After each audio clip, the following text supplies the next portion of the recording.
Y seguimos ahora con los acoplamientos de embriague.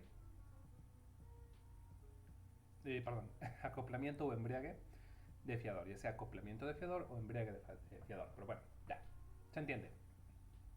Se entiende por ahí que me equivoqué, pero que a eso me refería. Entonces, ya estuvimos viendo que existe un tipo de acoplamiento que es como de palanca y que ocupa un solenoide y que bla bla bla. Ay, perdón, se me fue por otro lado. Esperen. Necesito agua, esperen. No han de disculpar ustedes, pero cosas que pasan. Y entonces, bueno, el chiste es que vamos a tener otro sistema de acoplamiento que se utiliza para casos en que se ocupa un servicio más pesado, en el que usan en el que vamos a usar fiadores en lugar de rodillos. Lo que vamos a tener es lo que vemos ahorita en pantalla. Representa por piezas básicamente este tipo de acoplamiento. Lo que estamos viendo es una transmisión, bueno, en pedazos, pero es una transmisión con acoplamiento de fiador para servicio pesado. Esto es de una división de General Motors. Ya ahí vemos las partes que tiene, ¿no? Tenemos el conjunto del collar y el manguito, el tubo de resalto, las cubetas de retención, el muelle, que es algo así como un resorte, el piñón, que es un engrane pequeño, el tope del piñón y pues la arandela, ¿no?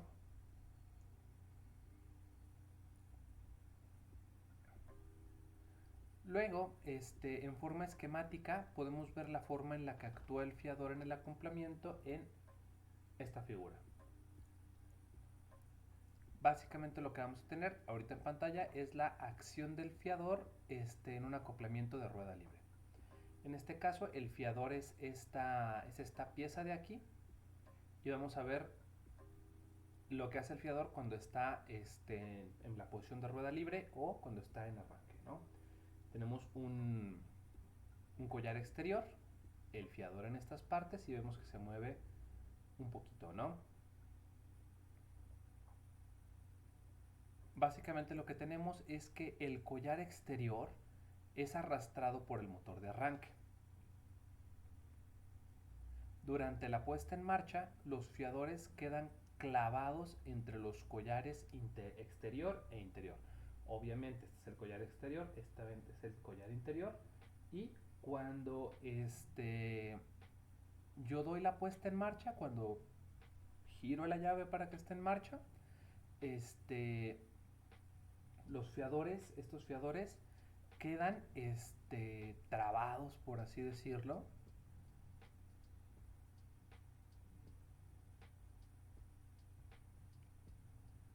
entre los collares exterior e interior, ¿no? Una vez que el motor principal ya se puso en marcha y entonces el motor principal va a empezar a arrastrar al piñón, entonces se hace girar el collar interior más rápidamente que el exterior.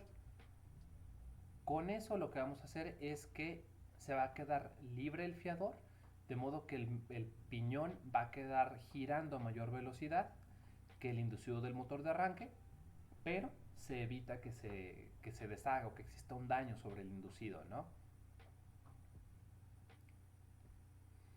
En esta figura nada más se ve un solo fiador, pero en realidad hay un montón de estos fiadores adentro de los collares interior y exterior.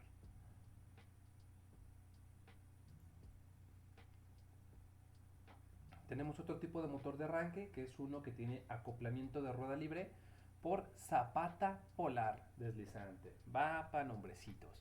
Pero bueno, hay que verlo porque así lo marca los manuales de usuario.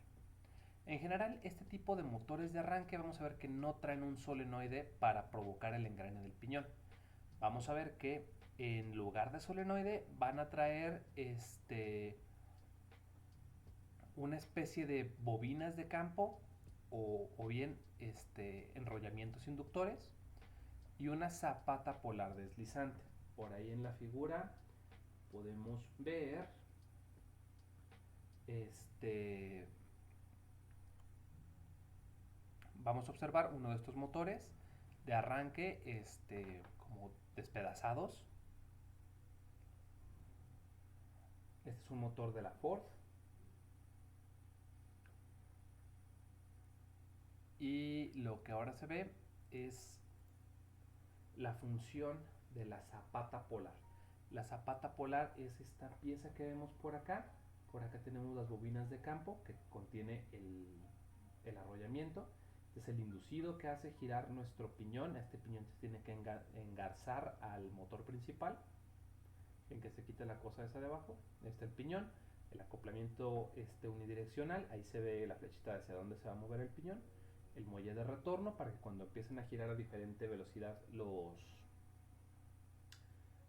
engranes, pues existe una posibilidad de separar el piñón del volante mayor. Tenemos la zapata polar fija y los yunques de accionamiento, ¿no? Ya vieron aquí el pivote, ya vieron acá donde está la zapata polar y se ve que tiene como un movimiento circular alrededor del pivote, ¿no? Lo que vemos ahorita en la figura es el mecanismo interno del motor de arranque con zapata polar deslizante. Es de American Motors. Y bueno, básicamente lo que tenemos es que cuando se conecta el motor de arranque a la batería, el magnetismo producido por el arrollamiento inductor que está debajo de la zapata polar deslizante hace que esta pivotee, o bueno, que gire alrededor del pivote hacia abajo. Este movimiento va a accionar una palanca que lleva al piñón del motor de arranque a engranar con la corona del volante. Si se alcanza a ver, ¿no? Se desplaza la zapata polar hasta abajo, se mueve alrededor de este pivote y esto hace que esta palanca se mueva hacia adelante y va a empujar dejen que se quite la cosa, va a desplazar el muelle que va a aventar al piñón hacia la corona del volante del motor principal.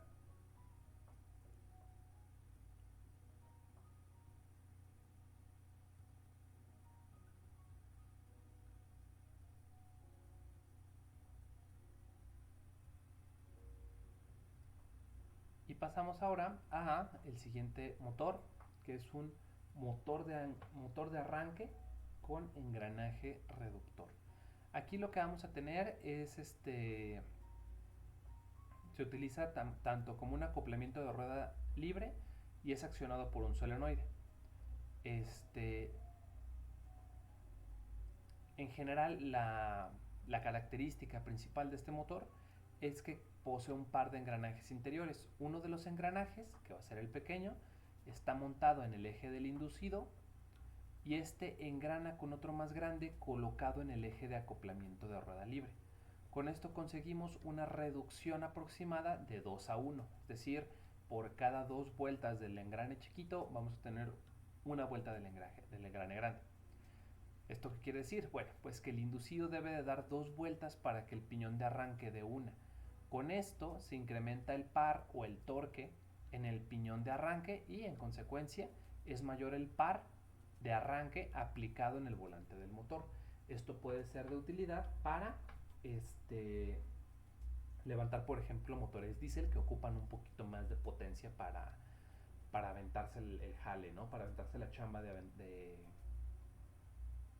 iniciar un motor de combustión interna.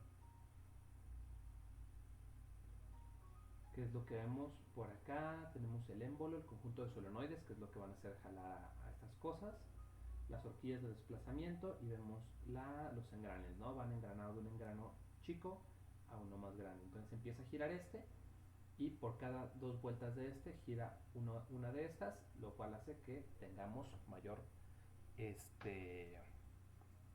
torque, ¿no?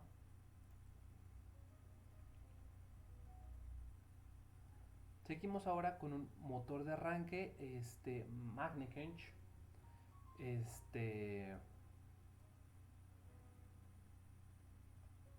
que viene de un imán tipo Mangekench que es un imán potente que puede sustituir a los las bobinas o los devanados inductores de los motores de arranque. Esto tiene la ventaja de que simplifica y reduce el tamaño de estos motores.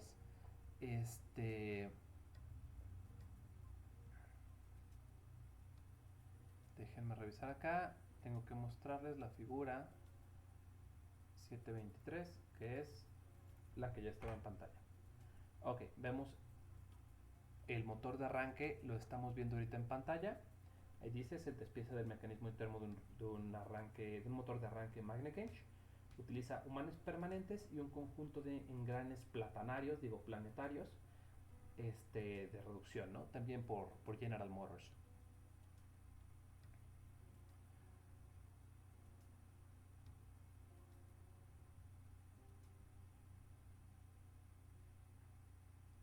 Estos engranes interplatanarios proporcionan una reducción de más o menos 4.5 a 1 y puede haber otra reducción posterior antes de producirse el acoplamiento en la corona del volante para llegar a reducciones totales de hasta 70 a 1, dependiendo de la potencia que tú puedas requerir, ¿no? Los engranes interplatanarios son estos planetarios. Planetarios son los que podemos ver en la figura de aquí y vamos viendo cómo se van a acoplar dentro de esta cosa y a su vez dentro de esta cosa, de manera que podamos ir multiplicando el torque de nuestro inducido, que sería el que tenemos por acá, ¿no? Pasamos a lo que sigue, que serían los motores de arranque para los motores diésel. Ya habíamos dicho que los motores diésel requieren más galletas, requieren una palanca, un par de arranque mayor que los motores a gasolina. Y esto sucede porque los primeros, es decir, los motores de diésel, tienen relaciones de compresión mayores. Ya llegaremos a las relaciones de compresión y cómo esto influye el funcionamiento de un auto, pero, insisto, paciencias. Por ahora, digamos que le meten más presión al combustible para obtener una chispa más adecuada, ¿no? En general, cuanto mayor es la relación de compresión, vamos a necesitar más galleta para hacer girar el cigüeñal. Y entonces, pues vamos a necesitar motores de arranque más potentes y, pues bueno, baterías más grandes, ¿no? Con mayor potencia, con mayor voltaje. Entonces, en algunos automóviles deben instalarse dos baterías conectadas en paralelo, con lo que podemos suministrar una corriente de arranque, el doble de corriente de arranque. Déjenme ver si no. Y otra cosa es que podemos tener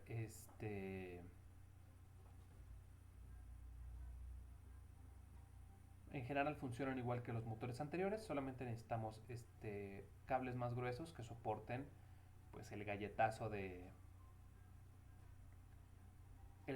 corriente, ¿no? Si aún necesitamos más par de arranque, se pueden instalar dos baterías de 12 voltios conectadas en serie para producir 24 voltios. Pero en ese caso pues ya también se tienen que utilizar motores de 24 voltios, ¿no? ¿Cómo vamos? 13 minutos. No, todavía podemos. Tenemos por acá. No, no se creen. Es que sigue mandos. No, mandos sí lo alcanzo a hacer. Entonces tenemos motores de arranque de diésel, ya lo pasamos. Mandos del motor de arranque. ¿A qué me refiero con los mandos del motor de arranque? Los mandos de los motores de arranque en general han pasado por varios cambios, ¿no? Los coches anteriormente eran activados mediante un pedal. También hubo dispositivos automáticos que cerraban el circuito cuando se soltaba el acelerador. Y bueno, el sistema que hoy se emplea, básicamente lo que utiliza son contactos en el interruptor de encendido, de manera que cuando se hace girar la llave a la posición de puesta en marcha, se vence la tensión del muelle de retroceso hasta que rebasa la posición de encendido. Los contactos de arranque se cierran, con lo que se conecta la batería al relevador o al solenoide del motor de arranque. el relé conecta la batería directamente al motor de arranque y tan pronto como el motor del vehículo se pone en marcha, pues ya, el conductor tiene que soltar la llave y el muelle de retroceso devuelve su posición de arranque a la de encendido. De manera que el motor de arranque queda desconectado de la batería y pues se para, ya no se utiliza. Sin embargo, el encendido queda conectado a la batería, por lo que el motor del vehículo puede seguir funcionando. Tenemos también interruptores magnéticos, pero yo pienso que esto lo dejamos para la que sigue. Ya completé mis 15 minutos y tampoco quiero agobiarlos tanto. Seguimos en contacto y nos seguimos viendo. Chao, chao.